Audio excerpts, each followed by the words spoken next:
Now, newsman Dennis Daly presents his unique look at current events in another of his wide-ranging daily video blogs.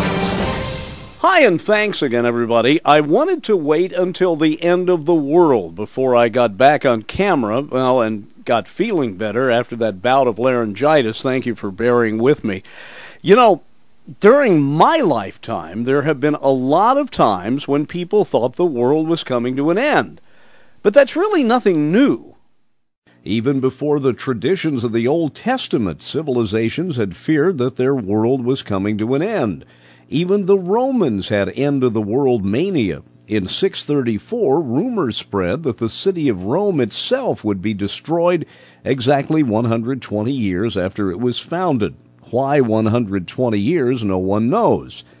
In the first century of Christianity, many preached that Jesus would return within their lifetimes.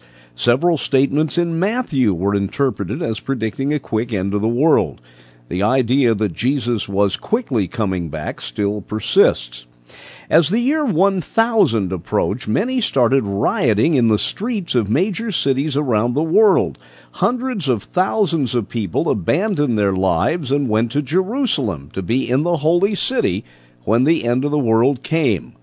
When the end of the world didn't come, there were more riots. In the 1300s, many were sure that the plague in Europe was the beginning of the end. Martin Luther added his 2 cents worth when he told followers the end of the world would happen no later than the year 1600. In 1736, mathematician William Whiston predicted that a comet would come from out of nowhere and destroy the Earth in just a couple of weeks. In 1936, colorful radio commentator Herbert W. Armstrong predicted the world would come to an end that year, 1936. When it failed to happen, he predicted a later date. He would change his mind 3 more times before he died. Then as the second millennium approached, hundreds of thousands of people started issuing grave predictions, all forgetting that the millennium really didn't get started until 2001. Another religious preacher, Harold Camping of Family Radio, said the second coming would happen on May 21st last year. When Christ failed to return, he told his radio audience he must have gotten the math wrong. So I guess the world hasn't ended. By the way, I called a friend of mine who lives in the Philippines about 2/3 of a day ahead of us and said, "Hey, did the world come to an end?"